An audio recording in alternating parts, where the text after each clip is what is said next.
Hi, happy Friday. I'm Jennifer Wilson with Convergence Coaching, and I'm here with my great friend, Amy Vetter. Hey, Amy. Hello. Hi. We're a little late. We're sorry about that, little technical difficulties, but we're here today to process leadership ideas facing the profession, really any elements of the profession or facing us in our businesses. We tend to do that too. But today, Amy and I wanted to talk about or share ideas around what we can do to enhance or expand the pipeline of talent available to us in accounting. I've been working on this national pipeline strategy with the National Pipeline Advisory Group, which was convened by the AICPA, and spending a lot of time for the last, let's say, 5 6 months, 5 months maybe, learning about different aspects of talent expansion and where shortages lie and where we tend to leak a lot of talent and that sort of stuff. And in that process, I've been meeting people, but also, reflecting back on all the firms that we coach and support, and thinking, what could we do at the individual community level? What can each individual person do to make a difference in this pipeline journey? And um, and several ideas, and we've talked about this from the recruiting perspective before. Like if you really want to recruit effectively, you go on campus as part of your strategy. Most firms have an on-campus strategy for recruiting. They go in the spring and the fall, but it's more like HR direct recruiting those with resumes or something, and not so much thinking about the entire body of students, business majors who haven't yet chosen accounting, or accounting majors who are not yet at the point of having a resume and showing up at the meet the firms night, but instead going in there on campus and meeting with students and sharing your story and sharing your journey and your love of the profession and what jobs you've had because of your accounting background and what sort of work you do and how your life has gone because of it. I've been thinking a lot about all the passionate CPAs and accountants who love their work, and their passion shines through, but it doesn't seem to permeate into the student body yet. We're too busy to be there sharing the story or something.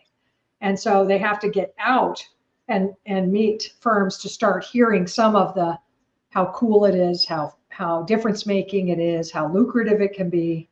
And so I just wanted to make sure to say each of us has a responsibility to think about where we're telling that story and whether or not we're looking at campus just for recruiting, or could we look at it more broadly and say, how many of these folks could we influence to choose accounting as a career? Yeah. What do you And also where you can have public events at your firm. So bring them in, and it may be on topics that aren't necessarily accounting focused, that would be work-life focused and things to focus on, that would be interesting to business people, to students, to whomever. But doing something that is outreach in your community to be the center of it, to draw it in, see what those offices look like. I know from the firms that I've been to in the last few years, there's been a lot of transformation in what an office looks like versus what it looked like when I started in accounting. And and it's also very motivational and inspirational, and the way people work, where people can meet not just partners but people that are working there as well, to see what their work life is about. I think it's really important to not just rely on an institution, is to create your own community and draw people in, and figure out alternative ways, maybe even at a restaurant or wherever you want to go, that might be more trendy and fun, that would represent the culture that you have and the people that work for you and the future of your firm and the way things look now. And I would even say, a lot of times we focus on public accounting, but this is internal accounting too. Not everybody that's an accountant wants to be a public accountant. Right. It can be an internal accounting job, but what those jobs look like and what the opportunities are. So I think the message gets too clouded one way, and we don't realize how many different job opportunities and aspects in your career. I know for myself, when I went to college, and I still think it's a lot like this, you think there's just tax or audit. There's not like enough education on how many different things you can do once you become an accountant. And one of the things that I remember that happened to me was, it was tax or audit, but then it had to be public accounting audit. There was this, when I was in school saying, oh, don't go into internal audit and so forth. And then I ended up being an external auditor and thinking I only had two paths. And then I got a job opportunity, moved to Florida, and that was an internal audit. And I had to fight those messages going on in my head. People had said, if you go into internal auditing, or that's, not the path to go. And instead, that was probably my favorite job, because I got to be in the operations. I got to understand what was going on in the businesses. I got to give advice, and it really started leading into the consulting that I even do today, because I learned how to take those audit skills and bring them operationally, and all the different things I got to learn. So where we can give exposure, to all the AI and technology work that's being done in the field, and cybersecurity, and there's just so many ways you can take your career, but it just doesn't get exposed enough. I can't agree more. I love all of that. And so I have a client in Louisiana that every year they host a crawfish boil in May or June. I myself am not a big crawfish eater. But the idea is that that's a very local community thing to do. They invite college students, they invite high school students, they invite clients, they invite, referral sources and all their alliance partners, of course, the entire staff. And they have a big community, like huge party for 4 or 5 hours on the weekend. And, and people come and love it. And it isn't just people that work there or are thinking about work there. They just want to understand what a local accounting firm's like. And it's really, I think, entertaining and fun. Another client in Alabama has been doing, kind of a cool internship program that ends with a concert, that invites a whole bunch of people besides the interns. And then we just had a client in New Jersey, and I love this. I promoted it in social media. You can go out and find it. They put on a remote technology symposium, if you will, targeting students and people thinking about a career in accounting, to show all the cool ways that they use technology in their work. And, I just thought that was such a smart thing to do because we are a tech forward profession. We do not get credit for that. Now I know there are more tech forward professions, but we are constantly looking at ways to automate and increase efficiency. And there's, firms are onto it with a lot of AI and bots and, a variety of automation ideas. And it's exciting. And so I loved it. I mean, I just thought that was so smart of them to encourage sort of next gen talent of any age or any vocation to come and learn more and be exposed to that kind of sliver of accounting. And, you talked about it's not just public accounting, and that's for sure, but people don't know that. I mean, that's one of the weird things about accounting, because for all my career in accounting, people have said to me, Jen, how do I overcome this problem where I go to a dinner party and I introduce myself, and if I tell them the truth, like I'm an accountant, they say, I have a couple tax questions for you. Yeah.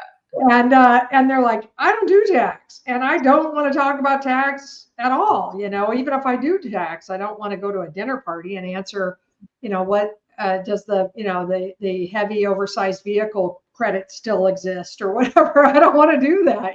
So it's so funny that we've unfortunately been very branded as tax or this kind of narrow thing. And your internal audit example, like, I don't know, I think people think that's either nerdy or it's like a narc or something, you know what I mean? Like negative, and it's not at all. It's like that, just there's some sort of like enormous stereotype thing happening to us. And you could be like, well, somebody needs to change that.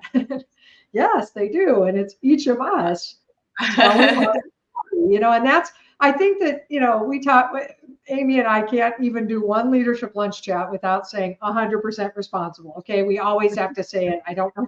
It's an important leadership idea, but on this matter of, hey man, we don't have enough people. 150% responsible. Yeah. We don't have enough people in the pipeline to become accountants. Look in the mirror, ladies and gentlemen. We own that. And each of us individually owns it. How are we making it sound awesome? And not lying about it.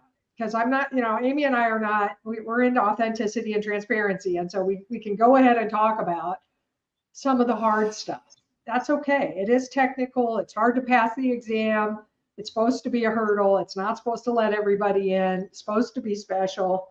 There are busy seasons if you're in public accounting. There are peak periods like year end in finance that are kind of rough. You can tell the truth, but let's not over focus on that stuff and forget to talk about all the unique career pathways you could take. You could work in government where they have a tremendous need for accountants, tremendous need. You can work in industry. You can be in academia. You can teach, for crying out loud. And I really want to call all retirees, everybody headed toward retirement in your early 60s or wherever you are right now. If you're thinking about this, think about teaching. We need you. And if you don't teach, think about going on campus as a volunteer and telling the story of your career to as many business students and accounting students as you can.